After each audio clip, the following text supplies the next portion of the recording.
kick things off if that's okay with you, Chelsey? Yep. Very good. Well, welcome everyone. I think most of you are pretty familiar with the Tallgrass Artist Residency and why we're here, but Beverly knows because she knows Chelsey.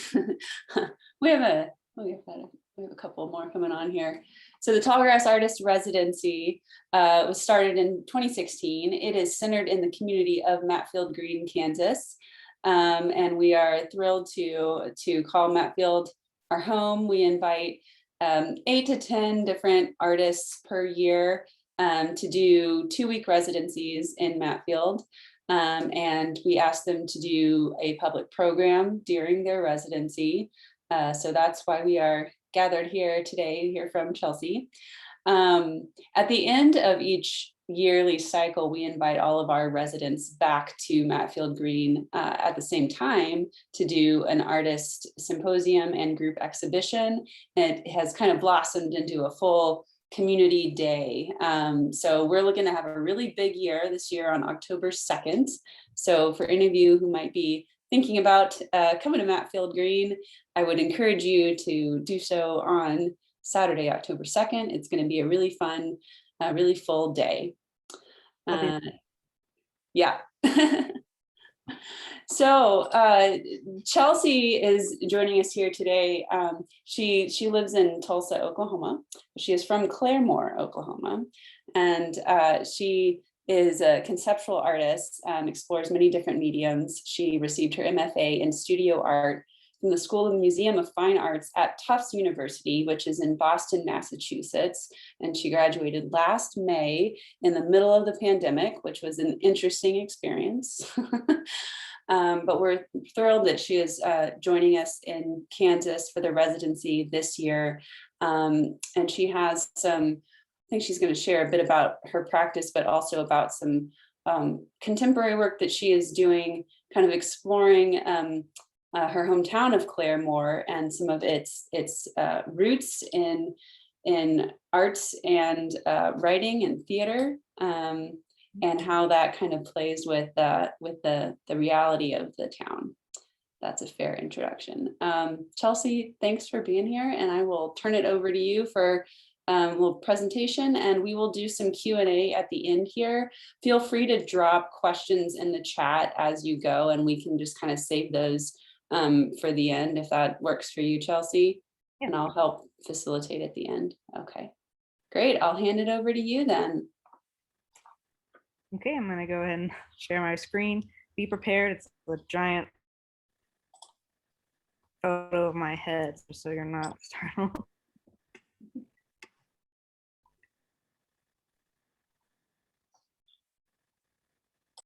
I practiced a lot of like performance stuff while I was here. So this was a film still of myself turning the camera on. So it was kind of like a big moment for me because I've never tried performance before. So I was like, you know what, just gonna celebrate the fact that I tried that.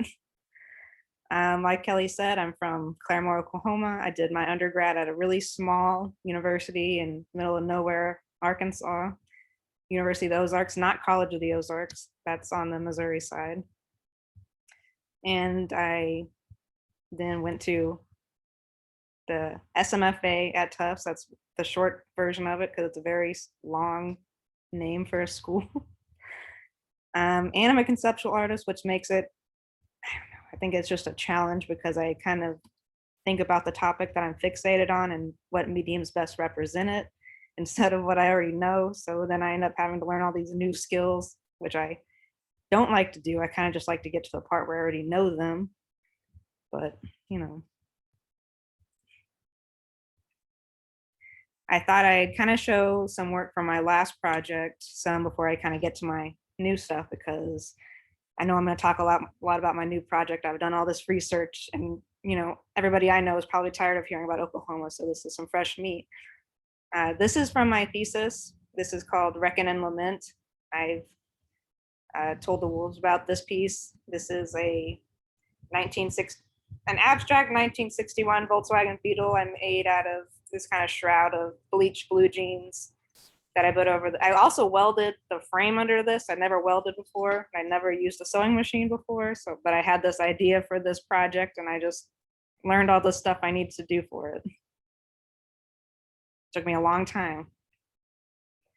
And this is the other sculpture that was part of my thesis, the physical show. This is kind of an abstracted wooden drivetrain based upon kind of the old muscle cars. This one was kind of specifically the 1969 Chevelle that had like, that was a super sport model. Never carved wood before, but I had this idea and like then for wood and carving, so I just went for it.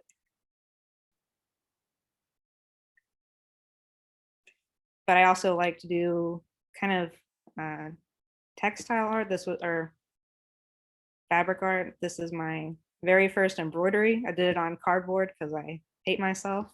It was like hours and hours of, you know, because I'd have to like kind of guess. I got really good at guessing where like the needle was underneath the cardboard, and just and you know, messing up and having to like 50 billion times. And these was my second and third embroidery pieces, also on cardboard. And I'm not done with cardboard yet. You're gonna have to see a couple more pieces on cardboard. I really loved it for the moment.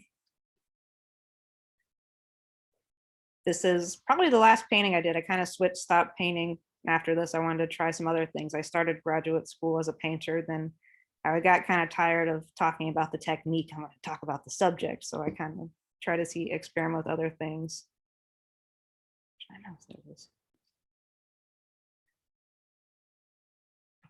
And I also got really into paper making during undergrad. I was a TA for a paper making class.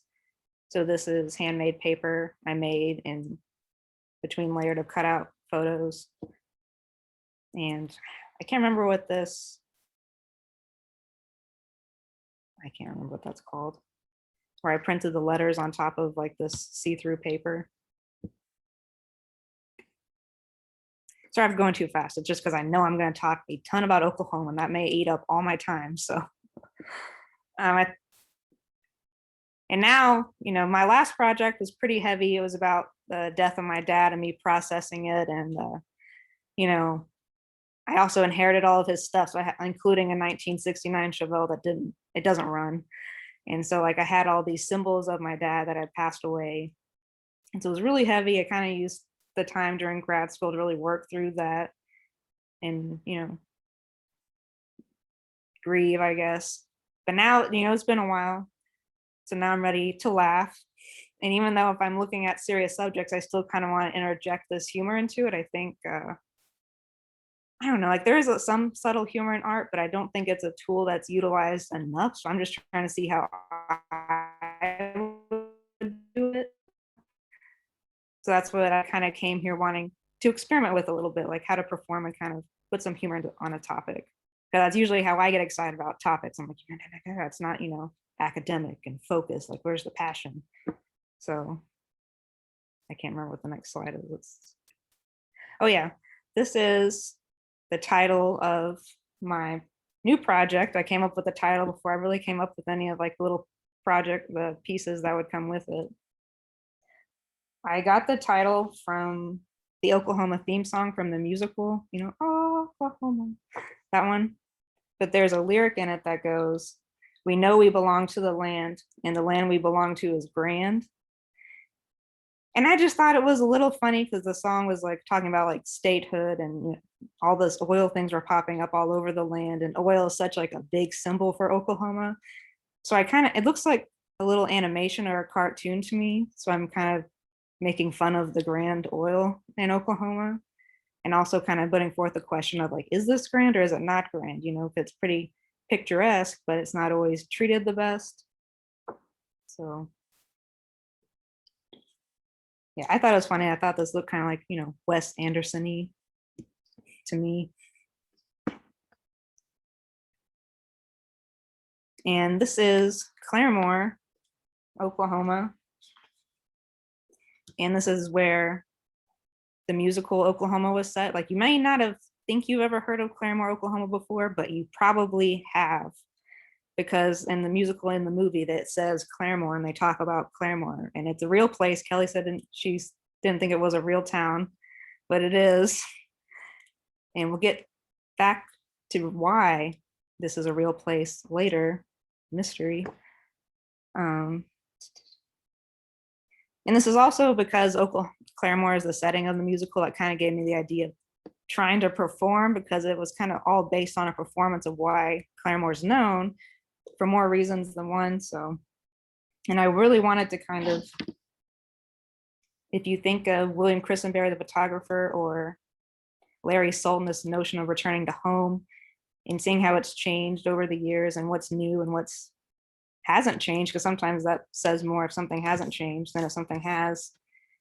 And also kind of comparing the real identity of Claremore versus the imaginary fantasy one that maybe a lot of people at one time had about Claremore, because, you know, this was where they danced in their big skirts and they had, you know, chivalries and stuff. So I was interested in that. And this is another kind of little example of Claremore. I took this photo last July 4th and I came back and it was still set up just like this. Dishwasher sign still there and everything. So I guess they never found it, a dishwasher.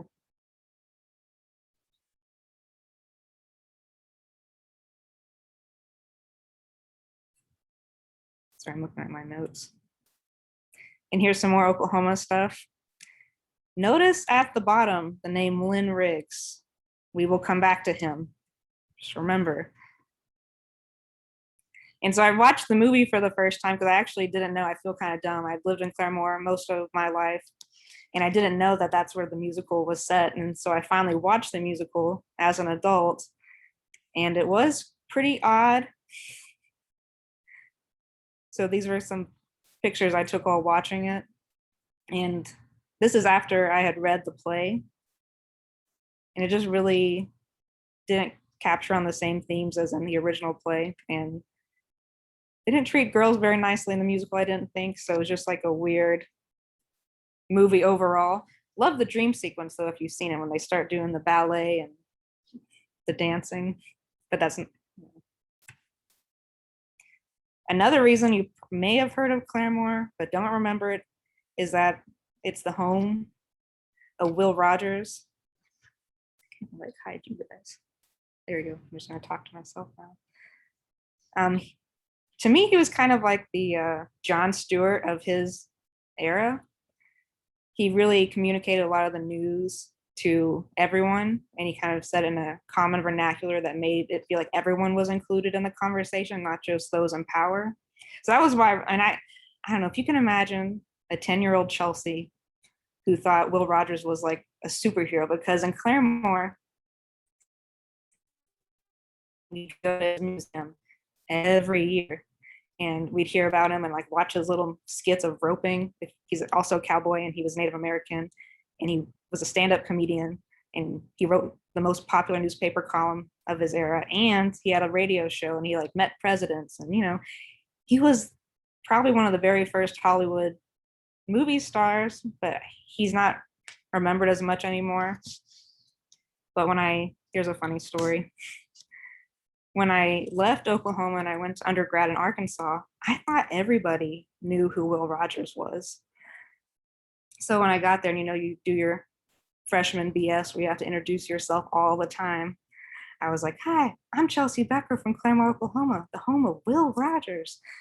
And nobody knew who he was. And I was so astonished because, you know, our main street is named after Will Rogers. Everything in Claremore is named after him. Like when I moved to Tulsa a few weeks ago, or I guess 4 weeks ago now, I think within a 2-mile radius, there's about 4 or 5 Will Rogers murals, and we live a block away from Will Rogers High School. So I thought everybody in the whole world knew who he was, the way Northeastern Oklahoma talks about him. And he died in such a cool, I mean, it's bad that he died, but he was in an experimental plane trying to do a new route from the United States to Russia over the North Pole. And they were in this experimental plane and they crashed in Alaska and they died out there. And a lot of people know that, but it was, you know, kind of a badass way to go out. And I just, you know, that's how I know Claremore when I was in, because I'm not from Oklahoma originally. So when I got there, and this was like the first guy I saw there, I was pretty impressed. And he was really famous for saying, "I never met a man I didn't like." Even so, I think that kind of stuck with me as a kid. Like, not just really listening to people out and trying to understand them. So, and Lynn Riggs, I told you we were going to come back to him. Lynn Riggs, also part Cherokee like Rogers, was born about 20 years after Rogers, in the same town. And he wrote Green Grow the Lilacs, which is the original play that the Oklahoma musical was based on. And I had read the play Green Grow the Lilacs first before watching the musical, so that's also partially why the musical was ruined for me. When you read the book first and see the movie, it's kind of like that. The play in its original form was a lot better, in my opinion, than the musical. And he, kind of like Rogers, but more so, has kind of started to fade into obscurity, even though he was really well known for his time, and he got a Guggenheim Fellowship. And his plays and reading them, I don't know, like I think just knowing that he wrote them based upon the same town that I was in, because he has 2 plays based in Claremore, Oklahoma. And just reading them, like I really tried to see the town through a different lens, and the way he wrote about them was so interesting and appealing. And so I've really kind of had his plays in the back of my mind while working on this project. And The Cherokee Night was another play that he wrote that I think was only performed once, but it was kind of an odd little play for its time. I think it was kind of revolutionary, so it's not appreciated. So maybe I'm telling y'all about it and you'll go read it now. But it's about this place in Claremore called Claremore Mound, which I'll get to later, mystery. And this is after statehood, about 20 years after Oklahoma became a state, and it's a bunch of mixed Cherokee. And they're at this place where there was this big battle, and they're wondering, should we feel anything? Because we weren't really involved in the community. We weren't part of the tribe. We're kind of isolated, but we, still on the outside looking in. Should we feel anything about being part Cherokee or not? And that really resonated with me, because after the McGirt versus Oklahoma case in Oklahoma, a lot of it became Native Nation again. I kind of was like, well, I'm part Cherokee, but does it, I don't know. Like I was curious, like I don't know if it's right or wrong to feel that way, but there was enough of me that was curious to just explore stuff about my town and the Cherokee Nation. So I can't remember what's next. Let's see. Oh yeah, I was gonna read this out loud, but can I move this? Oh, I can't move this, because I know this is a lot, but I'll read it to you. I just put it up here in case anyone wanted to read along. You don't have to read it as an honor to you. But a lot of this had my thinking kind of help shape the questions I was asking in this project about Claremore, and trying to just look and see what was there and what was revealed. So I'll read it to you. I practice. Okay. Actually, I'm gonna get a drink of water first, because it's a lot.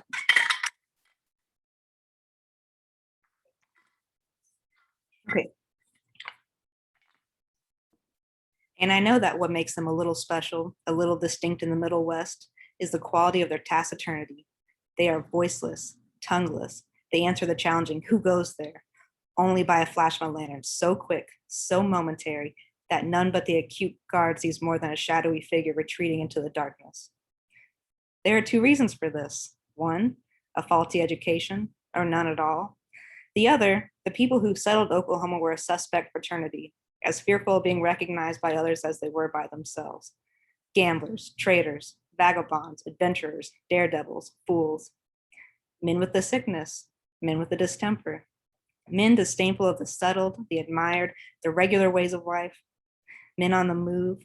Men fleeing from a critical world in their own eyes. Pioneers, eaten people. And their descendants have the same things in them. Changed a little, grown out a bit, but they're just the same. So they don't speak. Speech reveals one. It is better to say nothing. And so these people, who had been much admired and much maligned, had been not quite known, a shifting fringe of dark around the campfire, where wolves perhaps and unnameable things lurked. Lynn Riggs wrote this in a letter to a friend in 1928, but I think a lot of the things he brings up are things that are still being questioned in Oklahoma today for one, Oklahoma has one of the worst education systems in the country. So like, check. And they don't speak. I mean, as we saw like this past year with the Tulsa race massacre, that was something that was just not spoken of. So like I just found a lot of correlations and similarities in here. So it kind of helped me focus my lens on kind of things to look for while doing this project. Or by this point where I'd read this, I already taken a bunch of photographs, but then it's like, oh, what are these actually saying now that I'm looking at it with new eyes? So I don't know what time it is. I keep talking. This kind of says some things I've already stated, but it Oklahoma's pretty weird, as a lot of people are coming to find out. Like, there's Killers of the Flower Moon that's going on, and there's a lot of, I think, focus on Oklahoma right now. And there's a lot of books. If you want to, I'm telling you Oklahoma's weird, but if you need to be convinced, I've been reading this book, and it's, The Great Swindle, Race, Religion, and Lies in America's Weirdest State. And it was really odd because I had been telling my husband, like, Oklahoma is so weird if you just like think about it. If you write down all the things you know about Oklahoma, it's so odd. And then I think, our phones were listening to us. And then he got an ad for this book. And he's like, Chelsey, you were just talking about this. So I think it was fate. And, like even the fact that the word Oklahoma means red people in Choctaw, I think says a lot about the stuff that isn't said about the land that's there. So we already talked about McGirt versus Oklahoma. Oh yeah. And I think there's a lot of, I don't know, I'm not really the type of person that just like stands hard on one side or the other. I really like to look at the full thing. So I kind of like to look at Oklahoma as your favorite character that you like love to hate on a TV show. They got a ton of bad qualities, but just enough good ones to like keep you interested and hope they do better. So that's how I like, kind of like those Game of Thrones characters. That's Oklahoma makes some mistakes, but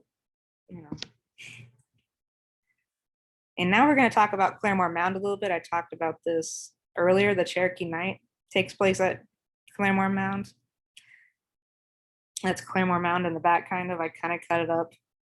It's cut in the middle, like, that's one half of the mound, and it starts again over there. But this is private property now. Like I took this picture from where the trees, or from the trees where the cows, because it's a cow pasture now. But this was a site of an Osage and Cherokee battle in 1800s. It was it's called the Battle of Claremore Mound, or it's called the Battle of Strawberry Moon, and I like to go with that one because it sounds better and a little bit more engaging than just the Battle of Claremore Mound. But it happened when, I guess, a band of Eastern Cherokee got kicked out of their land by the government, and they were told, we secured the spot for you in Northeastern Indian Territory, like go over there. And they're like, fine, we're tired of fighting. And so they go, and they're mad to even be there in the first place. And they get there, and the land that they were supposed to be given to evacuate to, there was a band of Osage already there. And, the US government didn't know the Osage band was there. And so there was this big battle that ensued where the Cherokee just slaughtered this band of Osage. And they had had battles before, but this was considered one of their last big battles before, they all kind of Trail of Tears, and they had, other things to deal with. But yeah, and so that's kind of actually the start of Claremore. And then Claremore is actually named after the Osage chief that was slaughtered, because he was Chief Claremont. I think there was French traders in the area that gave him that name. So, but this is a really historical spot, but it's kind of owned by a grumpy white lady that won't let tourists on it anymore. And it's also hypothesized that this was a man-made mound. So it's probably an archaeological treasure trove, I would imagine. But nobody can go on there and do research because these cows need to graze, I guess. They are cute, but we'll get back to cows later.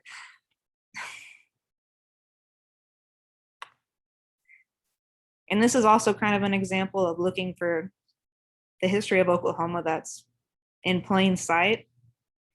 Have any of you, I can't see you right now. I have you all your faces hidden except for Kelly. But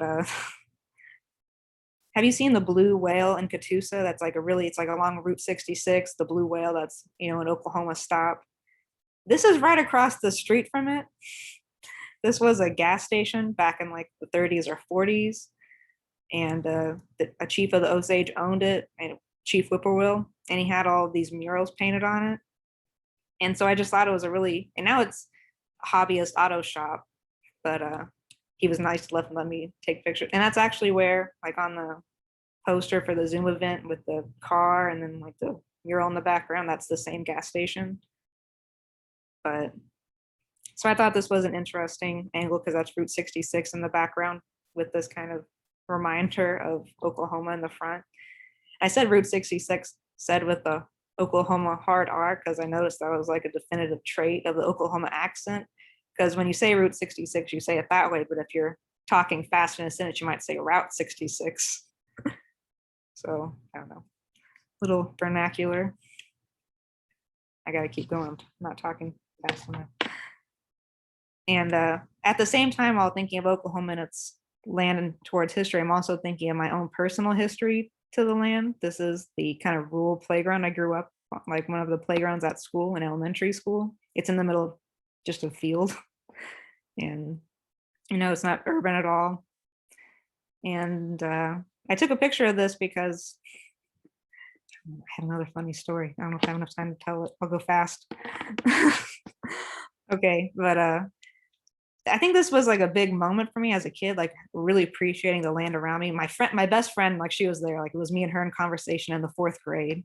And we're waiting on this blacktop to play Foursquare. And we're off to the side.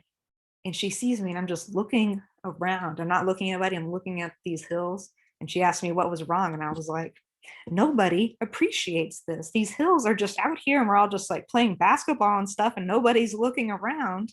And then I was like, I appreciated them, so I'm going to name them after myself. That's Chelsey Mountain. And then I think I amazed my friend. She's like, I want a hill named after me. And I was like, okay, that can be Heather Hill. And she's like, why do you get mountain and I get hill? And I was like, because it sounds better. So that was like a fond memory I had. Because I'm from Phoenix originally, so I kind of remember being at like those playgrounds in Phoenix, Arizona, which was pretty urban. And then versus where we moved to. So, and then, like I said, I'm really thinking about being, what does it mean to be like 1/16th and in Oklahoma? Because I think in Oklahoma, that's more of a question that's asked more because there's all the nations. There's 39 Native nations within Oklahoma. And I'm part Cherokee. And this is taken at Tahlequah, Oklahoma, where it's the capital of the Cherokee Nation. And this is like they're building from the parking lot, which it's when you think of Native, you always think, portraits that were made up and stuff. Here's an actual institutionalized building, it's a real concrete place. It's not a teepee, it's real. So that's also kind of why I took this picture. But, and then when I get back, I'm going to try and start the process of getting my tribal card because it used to be that 1/16th was the cutoff for tribal recognition. So I was like, oh no, I gotta make this project to what it means like to be the last of the lineage or something. But then recently the Cherokee Nation did away with that. And if you can just prove any relation, you can be within the nation, which is pretty cool because, it kind of thins out, like there's not as many 100% Native anymore. So they want everyone, I think, to feel included in coming to the tribe. So that'll be like, hopefully they can ask my questions a little bit. And they're not just like, nah, you don't have to get a card. I don't know, be part of the project to see how that goes and what they tell me. So then also, I don't know if photographers will like this or not. Like a technique I employed in this project with the camera was my mom was actually probably driving the car and I was in the passenger seat. I like to take these photos while the cars are moving along the back roads or the rural highways. And it's kind of a weird process because I have to be really aware of my surroundings and I have to like react and just like, try and click on stuff that's familiar. And there's just kind of weird movement. It's sometimes a little mysterious. And, I like mysterious because there's a little mysterious cow in the corner and the trees are moving really fast and you have this road. So I kind of thought these reveal kind of a more intimate portrait. Like these are things that you would definitely see on back roads in Oklahoma. and kind of incite some curiosity about what's going on. So kind of disturb the rhythm. And here's another example that you kind of get more content. Took this fast while we were going over the railroad. And this is some of the things that are going on in smaller rural towns, I think, are indicative of larger problems that are going on in the nation or in other rural communities. I took, this is a neighbor near my parents' house in Claremore. And I think that's like the tail of the Ozarks and stuff in the background, Ozark Mountains. But they wanted to make this a neighborhood. They wanted to build like 1,000 houses. And I think this guy had the contract. And so he put his bulldozers out there, and it almost looked threatening to me. Like he was like, waiting for the chance to start plowing or whatever. I don't know, construction stuff, groundwork. I don't know. And, but the local people went and protested this because this is a really rural area. So they didn't, and there's a pond, there's waterways. So they went and protested this infringe upon, they came out here to be in a rural area and they won. Like my stepdad went and gave a passionate speech, I heard, but it's still there. Like, I think they're just waiting for the right moment to try and build houses here. So I thought that was kind of interesting. Smaller town politics that were kind of indicative of infringing upon rural spaces or something, symbolism.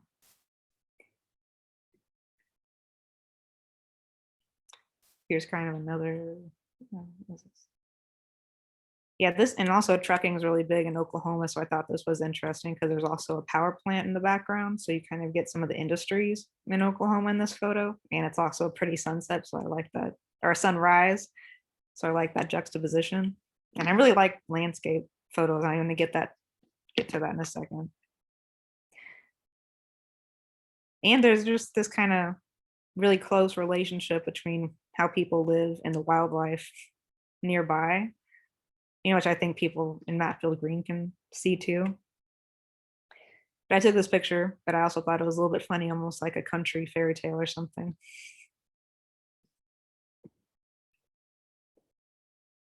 And I've started experimenting with ribbons, I call them. I really dramatically cut down these landscape photos to the subject. And I'm thinking of using these for our exhibition in October and kind of just printing them a bunch out police tape style, and having them attached to poles and kind of forming this landscape backdrop, that have kind of hints of human texture in them. Here's kind of a little PowerPoint mock-up I did, just crazy little vignettes of landscape overlapped, and then I might, try and do a performance in front of them. Maybe not. And then I think, oh yeah, like, Chelsey, if you've been doing all these photos and these artist books, why are you trying to perform out here in Kansas? But I just wanted to try because I've been reading these plays and I would get like so into the characters, like they just felt so close to me. And just knowing that they were also in Claremore, and it was almost like I was one of those characters born anew and looking at my town around me. So I just wanted to try performing because I just felt like performing when I was reading the plays. I got like so into them. And then maybe try and add like my own spin, like do monologues about my own experience versus Lynn Riggs' experience, or how Oklahoma is today versus then, and blah blah blah. But I ended up just I did perform up here. I kind of made more funny videos. It was like getting my toes wet, getting used to performing. And I think it's time for, let's see. Oh, yep, it's time for the videos. Okay, I also had to learn how to do Premiere Pro, and I made a couple videos while I was learning. I made most of the footage from this first, it's a silent movie. It's only like 30 seconds long. I kind of was thinking of vaudeville a little bit, with Will Rogers, who did vaudeville. So I was making my own little silent vaudeville movie or something. I even like used the same font and stuff, but I'd gotten my first full day here. I went out to Tallgrass and I was so ambitious. I was gonna perform and I was gonna do it all, and I got lost. And I'm just out there, and I feel so avid. Like I'm trying to do this new skill, like this new thing, and I'm just trying to get in the mindset of doing it. So I'm kind of bumbling around and I'm trying things and I don't know what I'm doing. So this kind of, I use the film from that day and I kind of try to catch that experience of trying something new and also trying something new, making a video. So I thought it was funny. And this may lag a little bit.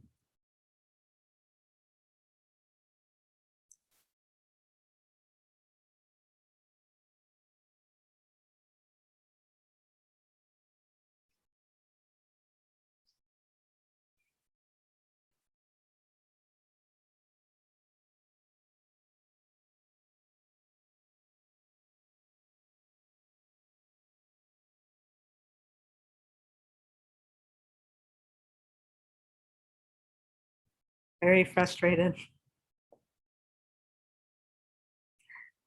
Yeah. So that was my first little video. I was trying to capture the feeling. Ooh, crap. In this next video, this was me really trying to perform. Like I took my favorite little monologue from Green Grow the Lilacs, which was the one that Oklahoma the Musical is based on. And I was really trying to perform it. So you're gonna have to see me really try and act, okay? I think I did pretty well, but you're gonna, just be warned. I'm really trying here. Trying my heart out.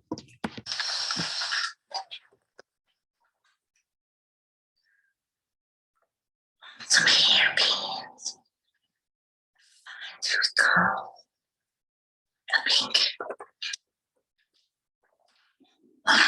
Maybe I should silver based on my shoes. My perfume. Sweat. Wanna be pretty. Wanna smell. I'm so dumb. I'm so dumb. I did not even do it. I felt so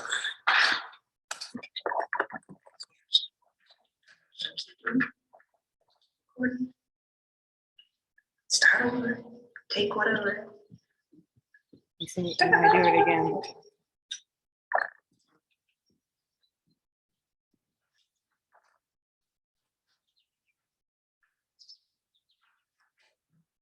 Some sun. There we go.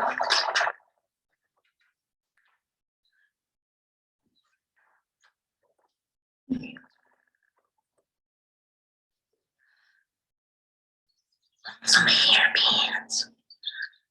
A fine tooth comb. There we go. Maybe I shine silver.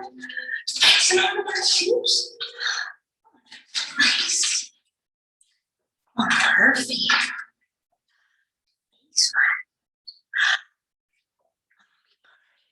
I'm gonna smell like honeysuckle.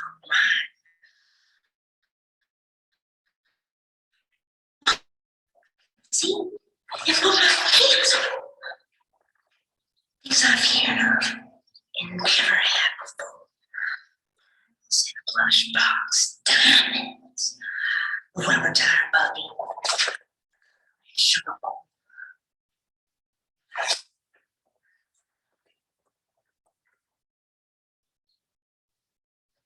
Well, thanks.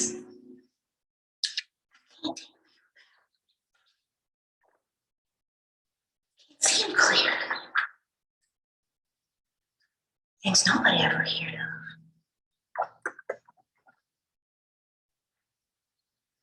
Not only things to look at and hold in your hands, things to happen to you. Things so nice. If they ever did happen, your heart would quit beating. You fall down dead.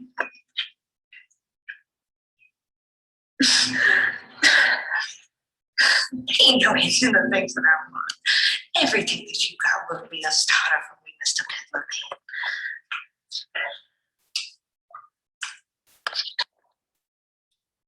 Man. Okay, that was pretty intense.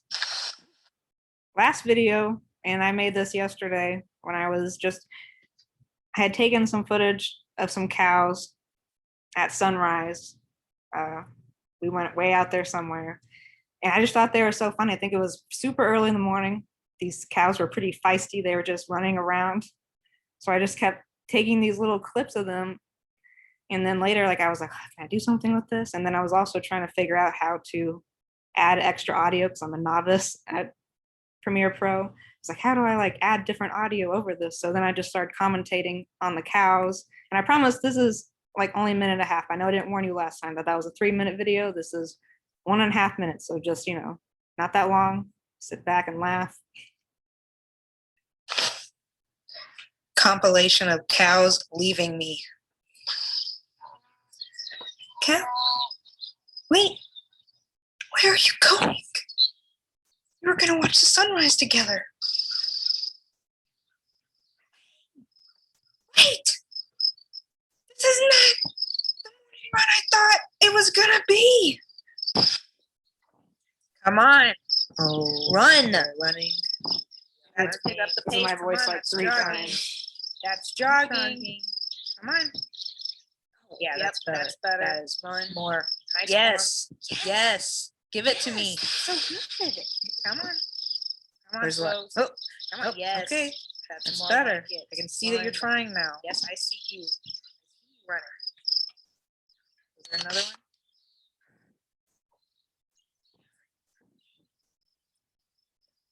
Come on.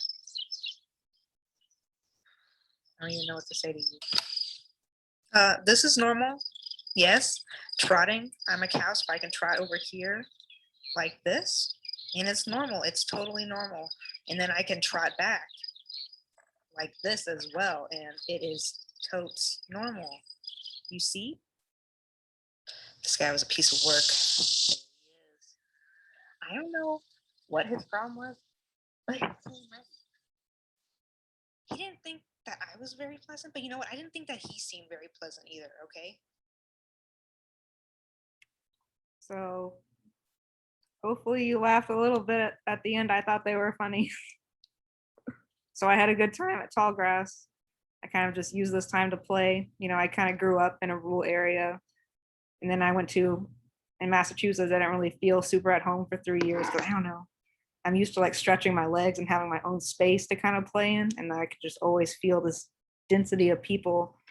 Such a small state, there's a lot of people there. And coming back home, this really kind of reminded me of that sense of play I had as a kid when I would just go run out my parents' like 5 acres. So, yep, I think that's all I got. I did not use the whole hour. I was afraid I would.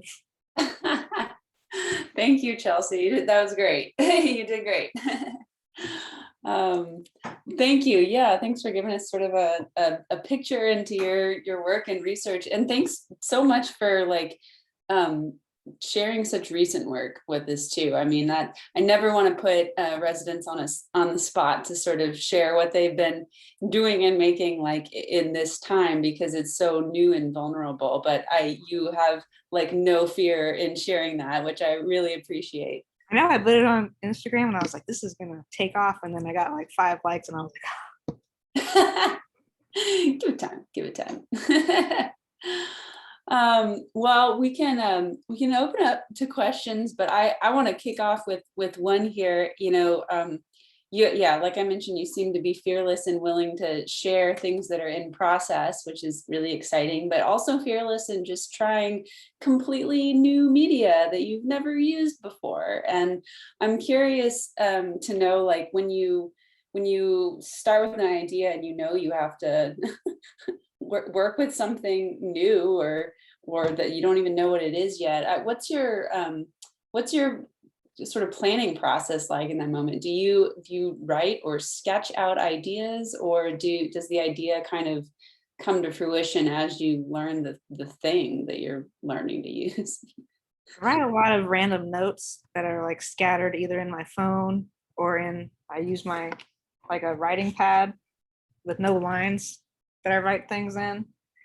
And I don't usually know when they're going to connect, but I just write a bunch of weird disparate things. And I'm like, oh, this could all come together with this medium, or this, if I do this, I figure out ways to connect them.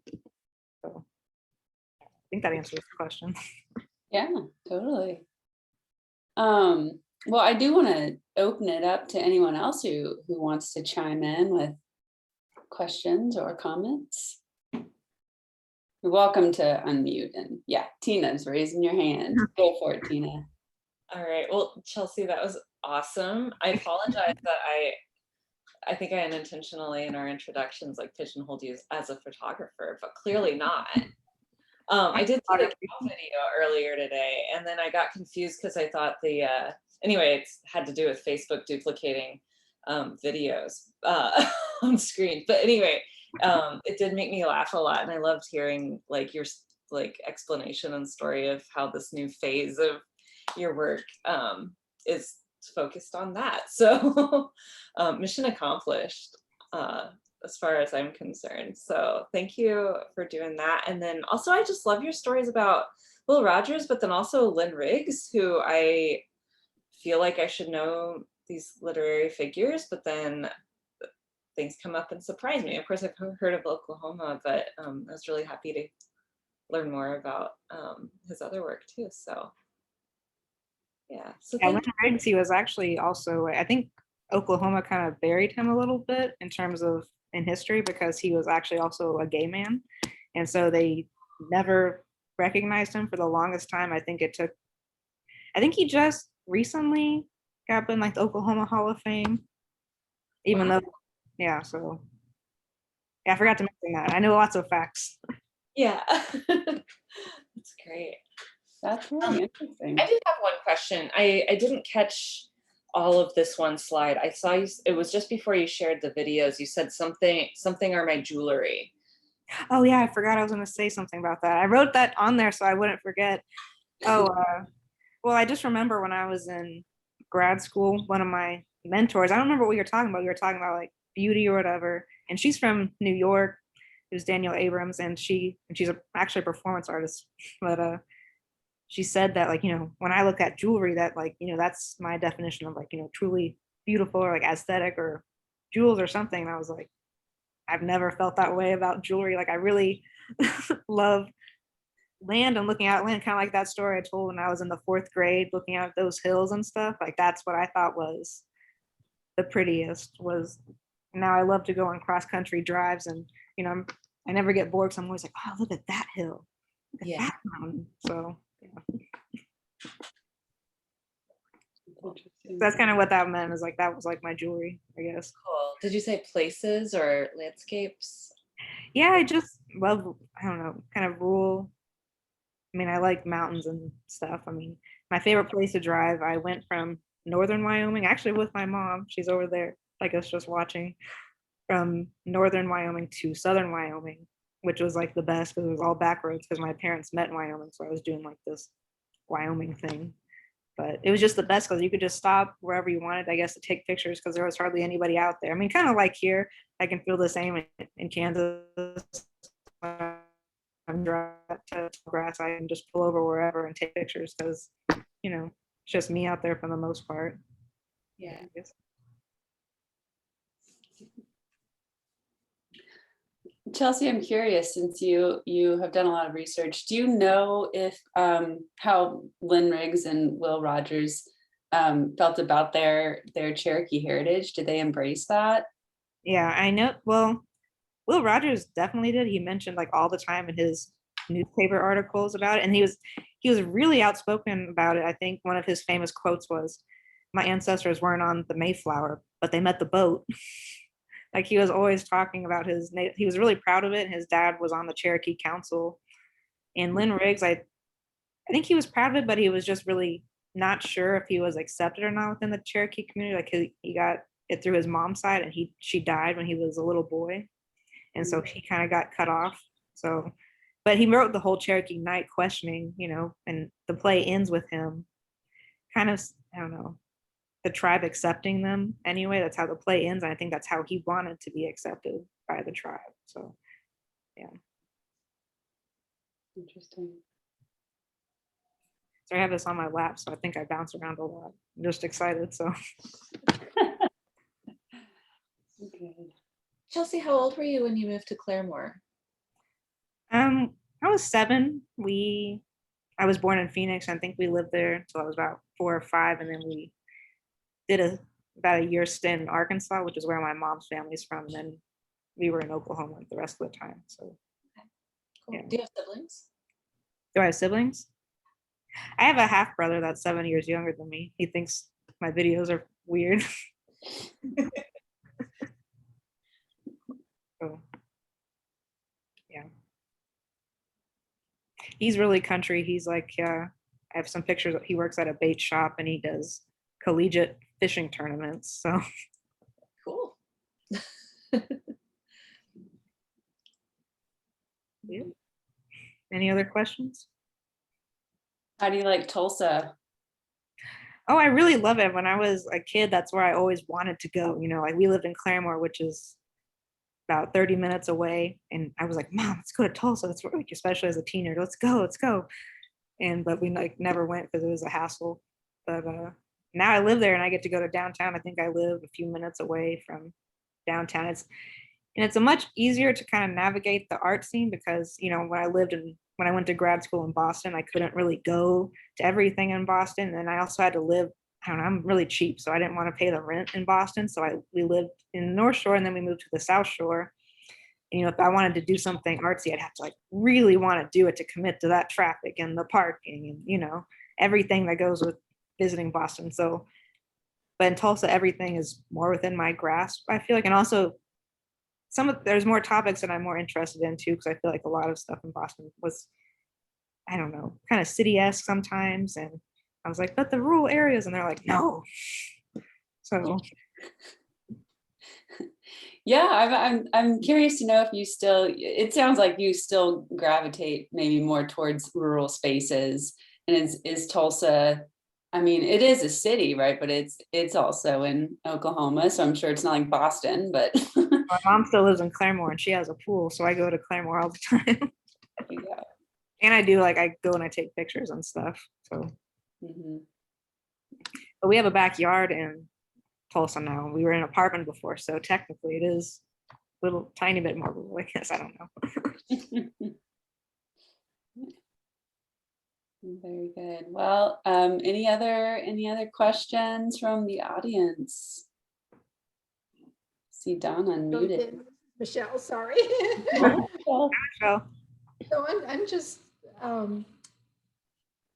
in total awe of your drawing skills and your fiber skills. And are you happy to continue to explore different ways of expressing your art? Or if you had to choose one, what would you choose? And your woodworking, I mean, it was all wonderful.